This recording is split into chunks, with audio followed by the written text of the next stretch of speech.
में आया है। न जाने अब ये साजिश करने वालों ने क्या क्या साजिश रच रखी है मेरे खिलाफ।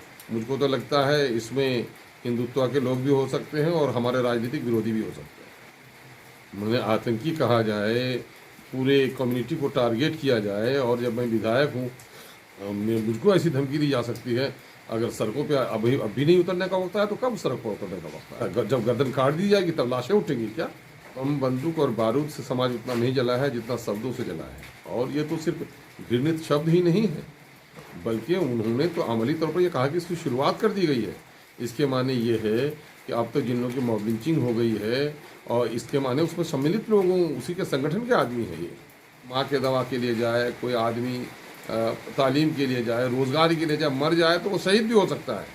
लेकिन ये सन भाई के बारात में जाने के लिए और ये ख़रीदने के लिए, वो ख़रीदने के लिए, शादी की भीड़, बारात की भीड़, इसमें जो सबसे ज़्यादा ट्रैफिक हमारे यहाँ है, अननेसेसरी भी है कुछ, है ना। हम तो देखते हैं सुरजापुरी बेल्ट में हमारे नौजवानों का एक बड़ा तबका है।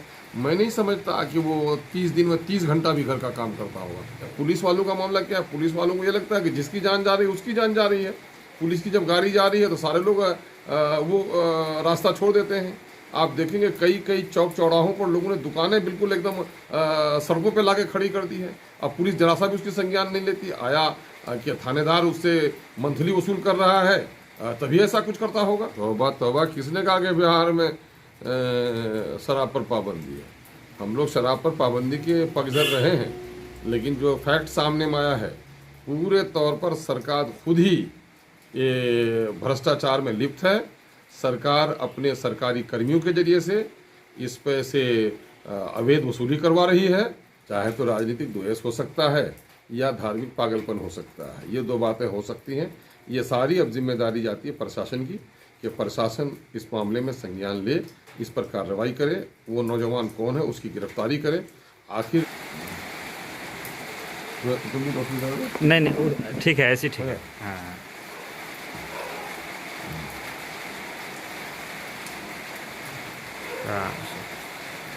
अमर यादव नामक ट्विटर अकाउंट के जरिए काफ़ी अमर्यादित बातें आपको लेकर कही गई है। जान से मारने की धमकी भी दिया गया है और अलकायदा जैसे संगठन से आपकी तुलना की गई है। क्या कुछ कहना चाहेंगे इस घटनाक्रम को लेकर के? देखिए, मैं समझता हूँ कि अल्पसंख्यकों को राजनीति करना मुश्किल हो गया है, और किसी भी मुस्लिम के लिए आतंकवादी कह देना और देशद्रोही कह देना, मैं समझता हूँ इससे बड़ी कोई गाली नहीं हो सकती है। अमर यादव नाम के इस नौजवान ने, जो एक हिंदूवादी संगठन का अपने आप को सदस्य कहता है, अब वो कौन है, उन्होंने बड़ी धमकी आमेज मेरे एक्स पर हमको मेंशन किया है। और उन्होंने जहां मुझे आतंकी कहा है, वहीं मुल्लाओं को, दाढ़ी टोपी वालों को गर्दन कटने की बात कही है, गोया मुझे जान से मारने की गोया धमकी दी है। तो सवाल ये पैदा होता है कि इस तरह का मामला अगर देश में हो जाए तो कैसे लोग चैन से रह पाएंगे। इसके ताल्लुक से अभी तो शाम को मैंने एसपी साहब से बात की है, और सवेरे चूँकि इमरजेंसी में मैं कहीं निकल गया, और मैं पुलिस को उसकी खबर दे रहा हूँ, और इस पर गहन जांच हो, इनकी गिरफ्तारी हो। चूँकि मेरा मामला सिर्फ विधायक होने की हैसियत से अपने क्षेत्र में सीमित रहने का नहीं है। मैं चूँकि पार्लियामेंट का इलेक्शन लड़ा हूँ और बिहार में पार्टी का प्रदेश अध्यक्ष भी हूँ, इस नाते पूरे बिहार का दौरा, साथ ही अन्य राज्यों का भी दौरा करता रहता हूँ। इस तरह की धमकी मिल जाने से मैं भयभीत हूँ कि भाई क्या माइनॉरिटी के लोगों को राजनीति में रहने का मौका छीन गया है क्या, कि इस तरह की धमकी दी जा रही है। इस पर फौरी तौर पर कार्रवाई करें। और ये मैं समझता हूँ कि इस मामले में हमारा कंप्लेन क्या, जब साइबर सेल हमारे यहाँ है तो साइबर सेल नहीं देख रहा है कि किन के ट्विटर हैंडल से, एक्स से, किन के फेसबुक से किस तरह की खबरें और किस तरह से धार्मिक उन्माद फैलाने वाली बातें की जा रही हैं, उस पर स्वतः ही संज्ञान लेना चाहिए। तो इससे मैं बड़ा महत हूँ और मुझे अपने जान का डर लगने लगा है। आपके साथ साथ पूरी कौम को भी टारगेट किया गया है। मुल्ला सर नहीं बचेगा, हमने शुरुआत कर दिया है, एक एक को चुन के मारा जाएगा, इस तरह की बात करके एक तरह से पूरी कौम को टारगेट किया गया है साइड से। नहीं देख रहे हैं दाढ़ी टोपी की जो मॉब लिंचिंग होती है, तो उन्होंने तो सही लिखा है ना कि इसकी शुरुआत कर दी गई है। अब ये केंद्र और राज्य सरकारों की जिम्मेदारी होती है कि आया माइनॉरिटी को रहने का हक है इस देश में, ये देश उसका है या नहीं है, इनको फैसले करने पड़ेंगे ना। तो ये बड़ी बड़ी दुखद बात है कि इस तरह की जो है आदमी अंगारे बारूद से ज़्यादा समाज को जलाने वाले अंगारे शब्दों के अंगारे होते हैं। और जिस तरह से इन्होंने उन्मादी बातें कही हैं, धार्मिक द्वेष फैलाने की कोशिश की है और मुझे टारगेट करके सारी बातें कही गई हैं, यकीनन है कि मैं भी टारगेट हूँ और माइनॉरिटी के लोग भी टारगेट हैं। कहीं ना कहीं इस तरह की हरकतों से आपको डराने की कोशिश की जा रही है। ये भी हो सकता है इसके पीछे के अल्पसंख्यक एक बड़ी ताकत बनकर अख्तुल-ईमान उभर रहा है, तो कहीं आपके मनोबल को तोड़ने का ये जो रणनीति है वो तो कहीं नहीं अपनाई जा रही है। देखिए, कुछ भी हो सकता है। ये हिंदुत्व के लोग भी हो सकते हैं जो इस देश में दूसरे लोगों को बर्दाश्त करने के लिए तैयार नहीं है। मेरे कुछ राजनीतिक विरोधी भी हो सकते हैं। पिछले 15 दिन में हमारा जो लगभग 3,54,000 फॉलोइंग थी हमारी फेसबुक का, उसको हैक कर लिया गया। उसके जरिए से असली तस्वीरें भेजकर मेरी छवि को धूमिल करने की नापाक कोशिश की गई। और अभी वो मामला अभी बंद ही हुआ है। एक दूसरा मामला सामने में आया है। न जाने अब ये साजिश करने वालों ने क्या क्या साजिश रच रखी है मेरे खिलाफ। मुझको तो लगता है इसमें हिंदुत्व के लोग भी हो सकते हैं और हमारे राजनीतिक विरोधी भी हो सकते हैं। इसके लिए आपने कोई लिखित सूचना कहीं पर किसी से? आज ही एप्लीकेशन मुझे देना था, मैंने एप्लीकेशन ड्राफ्ट करके कुछ इमरजेंसी हो गई, मैं निकल गया। एसपी साहब से हमारी शाम को बात हुई है और कल सारा कुछ चला जाएगा। बड़े पैमाने पर इस मामले को उठाने की बात कर रहे हैं पार्टी के लोग, सड़कों पर उतर जाएंगे अगर इस मामले में संज्ञान नहीं लिया गया। आपका क्या? यकीनन है कि मैं कह रहा हूँ कि क्या इससे बड़ी और क्या बात होगी। मैंने आतंकी कहा जाए, पूरे कम्युनिटी को टारगेट किया जाए, और जब मैं विधायक हूँ मुझको ऐसी धमकी दी जा सकती है। अगर सड़कों पे अभी नहीं उतरने का वक्त आया तो कब सड़क पर उतरने का वक्त आएगा?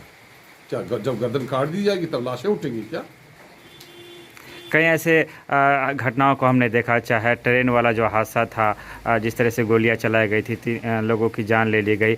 उसकी जो शुरुआत होती है इन्हीं शब्दों से एक तरह से आक्रोश फैलाया जा रहा है, इन्हीं उसी को नज़रिए से देखा जाए। जैसे मैंने अभी कहा आपको, बम बंदूक और बारूद से समाज उतना नहीं जला है जितना शब्दों से जला है। और ये तो सिर्फ घृणित शब्द ही नहीं है, बल्कि उन्होंने तो अमली तौर पर यह कहा कि इसकी शुरुआत कर दी गई है।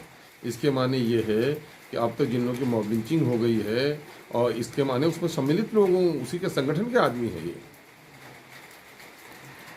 एक बहुत ही दुखद घटना घटा। 2 युवा जो बहादुरगंज विधानसभा से स्पॉट डेट कर गए सड़क दुर्घटना में। लगातार हो रही सड़क दुर्घटना को लेकर कुछ कहना मुनासिब समझेंगे? हाँ भाई, बड़ी दुखद बात है। 2 नौजवानों की मृत्यु हो गई है, तीसरा भी गंभीर है। मैं समझता हूँ कि बिहार में ट्रैफिक रूल का बड़ा वायलेशन हो रहा है और बिहार सरकार को चाहिए कि ड्राइविंग लाइसेंस इतनी आसानी से लोगों को न दी जाए, और ज़रा भी कॉमन सिविक जो होता है वो भी नहीं, और तो ट्रैफिक सिविक तो और होनी चाहिए लोगों के दरमियान में। फास्ट गाड़ियाँ हैं और उसमें लोगों की जानें जा रही हैं, तो यकीन है कि समीक्षा का विषय है। और मैं पिछले दिनों से जो देख रहा हूँ किशनगंज ज़िला में, मैं नहीं समझता हूँ कि अन्य ज़िलों में इतनी दुर्घटनाएं होती हैं। बिला वजह की भी मोटरसाइकिल, सड़कों पे भीड़ और आवाजाही, बहुत गैर ज़रूरी भी आवाजाही है। हम लोग अखलाकियात से जुड़े हुए हैं। जब आदमी कोई अपनी माँ के दवा के लिए जाए, कोई आदमी तालीम के लिए जाए, रोज़गार के लिए जाए, मर जाए तो वो शहीद भी हो सकता है। लेकिन ये सन भाई के बारात में जाने के लिए और ये ख़रीदने के लिए, वो ख़रीदने के लिए, शादी की भीड़, बारात की भीड़, इसमें जो सबसे ज़्यादा ट्रैफिक हमारे यहाँ है, अननेसेसरी भी है कुछ, है ना। हम तो देखते हैं सुरजापुरी बेल्ट में हमारे नौजवानों का एक बड़ा तबका है। मैं नहीं समझता कि वो 30 दिन में 30 घंटा भी घर का काम करता होगा। हमारे नौजवानों को न जाने क्या हो गया है, गाड़ियाँ चलाएँगे, तेज़ चलाएँगे, ट्रैफिक सिविक का ख्याल नहीं रखेंगे, जहाँ चाहेंगे गाड़ियाँ रोक देंगे, हेडलाइट जला के गाड़ियाँ चलेंगे, आप मुड़ेंगे भी तो इंडिकेटर का इस्तेमाल नहीं करेंगे। ये सारी बातें हैं जिससे रोज़ ये घटनाएं हो रही हैं। हाईवे में भी घटनाएं हो रही हैं। अच्छा, पुलिस वालों का मामला क्या है? पुलिस वालों को ये लगता है कि जिसकी जान जा रही है उसकी जान जा रही है। पुलिस की जब गाड़ी जा रही है तो सारे लोग रास्ता छोड़ देते हैं।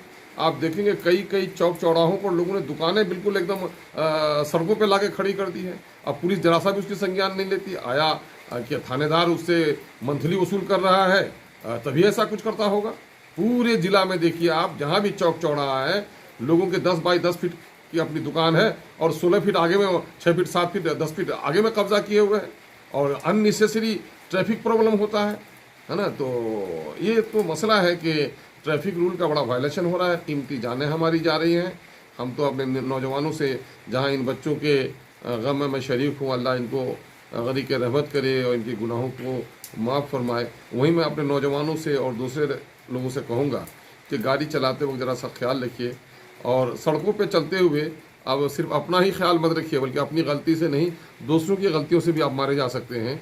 सड़कों पर बहुत ही होशियारी से चलने की ज़रूरत है, और हमारे प्रशासन को चाहिए कि ट्रैफिक रूल्स को मजबूती से उसका पालन करवाएं। हालांकि बिहार में दारू तो बंद है, लेकिन इन घटनाओं का होने के पीछे कारण ये भी हो सकता है कि जब गाड़ियां चलती, अगर अभी लारा चौक से सिंघिया तक आप सफ़र करेंगे तो जो बड़ी गाड़ियां चलती हैं उनकी रफ्तार उतना तेज़ होता है, जैसा लगता है कि कोई पागल गाड़ी में बैठा हो, सामने से कौन आ रहा है जा रहा है। अगर प्रशासन थोड़ा सा रुक करके जो दारू रूपी के वो जो चेकिंग है अगर वो करे तो शायद कुछ हद तक रोका जा सकता है इन घटनाओं को। तौबा तौबा, किसने कहा कि बिहार में शराब पर पाबंदी है? हम लोग शराब पर पाबंदी के पगझर रहे हैं, लेकिन जो फैक्ट सामने में आया है, पूरे तौर पर सरकार खुद ही ये भ्रष्टाचार में लिप्त है। सरकार अपने सरकारी कर्मियों के जरिए से इस पे से अवैध वसूली करवा रही है। और पहले तो ये था कि लाइसेंस दिया जाता था, दारू पीने की इजाज़त थी, तो कम से कम दारू के रेवेन्यू का पैसा सरकार के खाते में जाता था। अब तो लगता है कि सत्ताधारी पार्टियों ने अपने पार्टी के खजाने में पूरा पैसा जमा करना शुरू कर दिया है। ये गुजरात से सीखा है इन लोगों ने कि शराब पर पाबंदी लगा दो, एक ऐसी लत है जो छूटेगी भी नहीं, और उसके जरिए से भ्रष्टाचार के जरिए से पैसे की वसूली होगी, सरकार में नहीं जाएगा, पार्टी के खाते में जाएगा, अब पार्टी उससे इलेक्शन लड़ेगी। यही काम ये बिहार सरकार करवा रही है इस वक्त।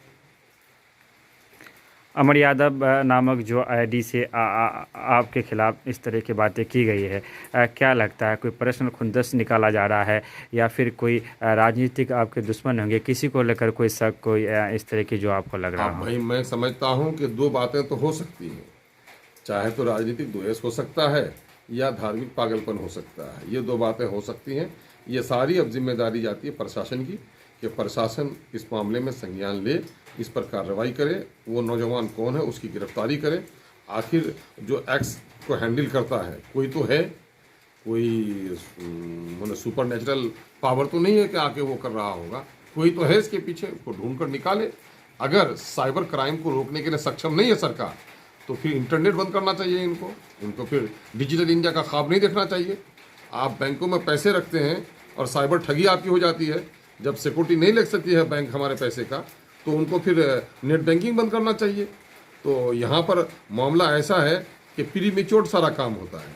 आप नहीं देख रहे हैं, भारत सरकार का टेलीकॉम है BSNL, और बिहार सरकार के तमाम तर नौकरशाहों ने, DM से लेकर करके ब्लॉक के और पंचायत के कर्मियों ने, जिनको भी BSNL गवर्नमेंट की तरफ से प्रोवाइड कराया गया था, सब लोगों ने पोर्ट कर लिया है इसमें दूसरे अदर, चाहे तो जियो में पोर्ट कर लिया है, चाहे एयरटेल में पोर्ट कर लिया है। तो इस देश का तो पता ही नहीं चलता कि देशभक्ति कहाँ गुम हो गई है। निज स्वार्थ के खातिर सरकारों ने तो गोया देश को पामाल करके रख दिया है। तो बड़ी अजीब सी बात है साहब, साइबर क्राइम है, उड़ाना चाहिए हमारे लोगों को। अरे रास्ते में किसी को कोई लूट लिया, अगर मर्डर हो गया, तो मुर्दा आदमी नहीं ना कहने के लिए आएगा। आपका तो कंट्रोल होना चाहिए, सड़कों पर पहरेदारी होनी चाहिए, साइबर क्राइम में आपके लोग बैठे हुए हैं और इस तरह हो रहा है तो उसको खुद पहरेदारी होनी चाहिए। आखिरी सवाल सर, चूँकि अख्तरुलिमान सिर्फ किशनगंज में ही नहीं, पूरे सीमांत के साथ साथ पूरे बिहार में आपके फॉलोवर्स हैं, काफ़ी बड़ी तादाद है जो आपको फॉलो करते हैं, क्योंकि जो बातें अमर यादव नामक आईडी से लिखा गया है उसे सुनने के बाद कोई भी आक्रोशित हो सकते हैं। जो इंसान राजनीतिक दृष्टिकोण से अख्तरुलिमान को पसंद ना भी करता हो तो वो भी आवेश में आ सकते हैं, तो आपके लोग आवेश में आकर के कोई ऐसी हरकत ना कर दे। अख्तरुलिमान क्या कहना है? हमें पूरी उम्मीद है कि हमारे जो लोग हैं हमारे मिजाज से वाकिफ़ हैं, हमारे पार्टी के मिजाज से वाकिफ़ हैं।